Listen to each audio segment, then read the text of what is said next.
Nu ką, važiuojam. Tai važiuoju dabar vėl autobusu, kaip girdite. Labai bjaurus užimas, aš suprantu, bet, nu, toks tas autobusas. Prasidėjo savaitė, kai iškraustom Bilaiką. Tai šeštadienį uždarėm, buvo labai faina. Tikrai atėjo tų žmonių, kurie neatėjo turbūt niekas iš tų, kas su kuo pastovi bendraujam, bet sustojimo, nu, dažnai labai ir atėjo labai daug tų, kurie tai bendraujam. Tai buvo labai smagu pasimatyti ir atėjo tokių žmonių, kur, sakau, tikrai seniai nematė, tai, nu, labai faina. Tai visiems, kurie atėjo, tai ačiū tikrai ir galvoju, kad taip ir turi būti išlydėtas baras. Nu, kaip ir taip pat galim ir pasitikti barą, kaip ir išlydėti. Tai laikas prabėgo belė kaip greitai, net nesupratau, po to pasižiūrim jau 1:30. Tai labai faina viskas, kažkaip labai, nu, tas pozityviai išlydėjo. Ir vėl visi klausinėja, ar negaila, ar čia taip, nu, negaila. Vėl pasikartosiu, bet gali paverkti ir uždaryti barą, gali uždaryti barą. Tai tas paverkti tarpe yra, nežinau, kam reikia, to gali paverkti. Kadangi tai nieko nekeičia, tai aš tą praleisiu etapą gerai. Vienintelis dalykas, kas jau keista, nors tik tai vieną dieną sekmadienį, tai nedirbo, vienas baras liko, tai labai keista, kad stebi pardavimus, žiūri, kiek žmonių nėra visą laiką ir žiūri tik tai vieną tašką, nebe du. Nu, kažkoks toks trūksta likti kažko. Matysim. Antras klausimas, ką žmonės klausia. Nu, tai ką dabar, kokį kitą barą kitur darysi kažkur? Ir, atsiprašau, jūs užduodami tokį klausimą, pagalvokite iš šitos pusės. Jeigu aš uždarau barą, kodėl aš uždarau? Todėl, kad jisai sėkmingas, daug pinigų nešė, ar todėl, kad jisai buvo nesėkmingas ir buvo minusas didelis?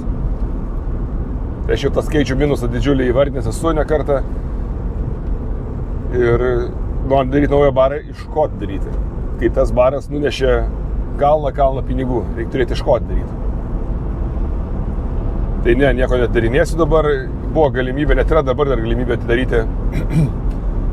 Tiesiog daug pinigų neįdedant turėti porą barų su labai nedėlėm išlaidom. Bet pirmas dalykas, ačiū. Pirmas dalykas, nespėsiu susitvarkyti tiesiog. Antras dalykas, nu dabar, kai tiek mažai klientų, skirtai visur barus einam, tas bangos atoslūgis didžiulis yra. Galvoju, kad galimybė, bet reikia pralaukti tą momentą ir kada atgal ateis žmonės, jeigu ateis. Tai užteks vieną, pažiūrėsim. Idėjų visada daug turiu aš, ką daryti ir kaip daryti reiktų, bet gal taip, kaip sakyti, neplaukim per jūrą, nepasiruošę. Tai palauksim, pažiūrėsim, matysim, kas, gal atsigausim, gal ne, gal uždarysim paskutinį barą, gal darysim dar vieną vėliau, nežinau, bet dabar tikrai ne, nes reikia palisėti, reikia tą dar uždaryti. Tai jau vakar iškraudinėjom sekmadienį ir šiandien vėl krausim tą barą. Viską vežam, viską pakuojam. Nu, taip, kas yra kraustytis bent kartą, gali įsivaizduoti, kiek namie atrodo nedaug tų daiktų, bet susidaro dėžių, ne? Nu, tai čia irgi viskas užkrauta, iškišta, plius visi baldai dar nepradėti rinkti. Juos reikės susišrinkti ir išvežti. Tai toks, nu, nesmagus darbas, nes jis vardan darbo, jis neduoda jokios, nekuri vertės ir į priekį tai neduoda. Toks, na, bet nieko, padarysim, išsivalysim. Dar ko nepapasakojau, tai apie Medaus festivalį nepasakojau, kai baigėsi. Irgi toks, nu, pasakysiu vieną patarimą visiems, žiūrėkit. Čia ne tik tai mano srity, bet visur yra. Tai dabar apie renginius. Kai praeina renginys, jeigu jis jums patiko, prieikit, pagirkit visada. Tikrai suteikia energijos ir norą daryti toliau. Ir jei turit kažkokių pastabų, ten didesnių, mažesnių, nesakykit jų. Pasakykit praėjus mėnesiui, geriausiai 2 mėnesiam, tada pasakykit. Nes žmonių yra toks... Ačiū. Žmonių yra bruožas toksai, jie prieina, sako, žiauriai geras festivalis, labai faina, bet dar turiu pastabų, galėtumėm taip, arba dar turiu pastabų, pasakysiu. Kam? Kam tai sakyti? Nesuprantu. Nes tas jūsų geras žodis dingsta šitą vietą ir jisai prapuola po to bet. Ir top 2 turiu, gerai, topas, kokie populiariausios pastabos buvo.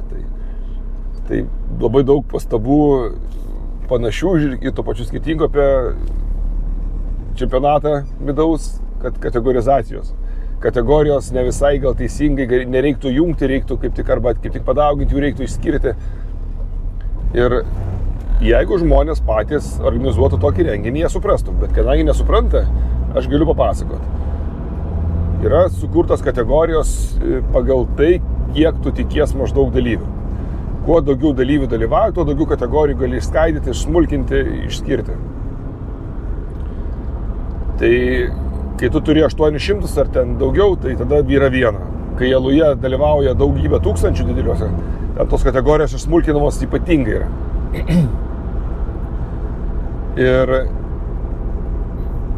Ir kai tu nežinai, kiek žmonių į kurią kategoriją pateiks. Tai dabar, jeigu vieną kategoriją pateikia vienas žmogus vieną midų, arba vienas žmogus 2 midus, arba 2 žmonės 2 midus, tiesiog, kad nėra iš ko rinktis ir nėra iš ko medalius duoti. Ir tada tokiu atveju kategorijos yra sujungiamos. Su kuo jungti, tu žiūri pagal situaciją. Ar tau gali jungti, pavyzdžiui, su teoriškai pritempiant iki 1-2 skirtingų, bet žiūri pagal dalyvių kiekį vėlgi. Jeigu ir kitoj taip pat yra kategorijai, tai gal tada jas 2 galima sujungti ir tu gausi vieną didesnį. Gal jas 2 reikia prijungti prie kitos dar kategorijos. Nežinau, čia yra absoliučiai vietoj žiūrėjimas ir sprendimas vietoje. Tai čia yra viena problema, kad ne visada norisi jungtas kategorijas, bet yra situacijų, kai tu jas privalai jungti, kito kelio nėra. Ir tas, aš padaryčiau geriau, pirmyn, varom, padarom. Aš manau, kad buvo labai gerai kategorijos šį kartą sudėliotas, kadangi aš žinau, kiek žmonių buvo, ne aš jas jungiau, jungė Virgis, tarėmės kartu, jisai, kuriam kilo klausimų, pasiskambino, pasitarėm. Ir Virgis darė tai ir aš labai giriu, iš to vietoj šaunuolis, labai gerai padarė viską, labai gerai. Kitas dalykas buvo viena taisyklė mano jau tikrai griežta, kur sakiau, jokių būdų negalima, tai sausi negali būti jungiami su niekuo kitu pagal saldumą. Tai pusiau saldus su saldžiais dar gali būti jungiami iš principo, bet sausas su pusiau negali būti. Sausas yra sausas, mažiausias truputėlį cukraus iškart sukuria kūną, sukuria iliuziją, kad tai yra skaniau ir visada praškai laimės, praškai visada. Tai todėl nesažininga ir turi būti sausas, tik tai sausas. Kitas dalykas, ko aš sakiau Virgiui nedaryti, bet jis padarė, tai leido žmonėm nenurodyti saldumo vidaus. Jeigu jis nežino, tai jis gali pasirinkti nežinau, nuspręskit patys. Ir tokių buvo visai nemažai. Ką tai reiškia? Reiškia, kad prieš renginį, skirstant kategorijas, dalinant, mes turėjom prieš pat turėjom visus tos butelius atsidaryti ir visus juos turėjom paragauti. Ir tada nuspręst, kokio saldumo tai yra. Ar sausas, ar pusiau, ar saldus. Pirmas dalykas, labai išsėsia pati pradžia. Antras dalykas, tokiu būdu ta kategorijos kai kurios labai išsipučia. Įsivaizduokit, pateikė kokių, tarkim, 10-15 midų pagal saldumą mes nežinome. Ir paukš visi sukrenta tokie patys, pavyzdžiui, sausi. Ir tau kategorijos taigi išauga 10 vienetų. O tu jau ją apjungia su kita, nes organizuoji prieš viską ruošiesi. Tai čia yra irgi didelė problema, ko aš sakiau nedaryti, bet padarė, sakau, aš manau, kad žmogus prieš siūsdamas turi atsidaryti, pasiragauti ir turi nuspręsti, kokia tai yra, jis pats turi nurodyti, o ne jam reikia nurodyti. Jeigu pasimatuoja, jeigu nori, yra priemonės tam dalykui, cukraus kiekį pamatuoti yra priemonės nesudėtingos. Bet čia smulkina yra palyginus. Tai va, tai tos kategorijos gavosi tokios, kokios gavosi pagal tai, kas ką teikia. Ir aš galvoju, kad, sakau, dar kitą pasikartosiu, labai gerai viskas buvo. Ir gali priekaištus kiek nori, sakyti, kur nori, čia aš daryčiau, žiūrėkit. Padarykit ir viskas, ir tada bus gerai, pamatysite. Ateikit kitais metais, sakykit, žiūrėkit, aš noriu labai prisidėti, noriu kartu su jumis organizuoti, noriu tą dalį pasiimti, aš čempionatą visas organizuosiu, sustarsiu, visiems nusiųsiu, suprogramuosiu, lipdukus sutikrinsiu, vietas, kur pridavimą susitarsiu, visus informuosiu laiku apie viską. Pirmyn, varom, Bet ne, nu to daryti nenori, nes tai atima labai daug laiko ir daug resursų. Ir, nu, šiaip sutinkas dalykas yra. Ir po to sako, kad ten registracija, ten reikia 2 kartą patį laukelį suvedinėti. Nu taip, nes tai yra Google Docsai buvo. Mes nežinom nei dalyvių, nei kiekių, nei žinom, ar antrą kartą darysim tikrai. Ir daryti tam programavimo darbus didelius, ten tikrinimais, prisijungimais. Nu ne, ir viskas. Tai gal kitąmet, nežinau, pažiūrėsim. Tai va, tai žodžiu tokios pastabos pačios didžiausias. Kita pastaba buvo, kuri tai, nu, pelnyta, sakyčiau, kad vandens nebuvo. Ir čia yra 2 problemos su praplovimu vandens, nes praplovimą pastatyti yra sudėtinga, tu turi turėti šlangas, kur pajungti ir kur išleisti vandenį.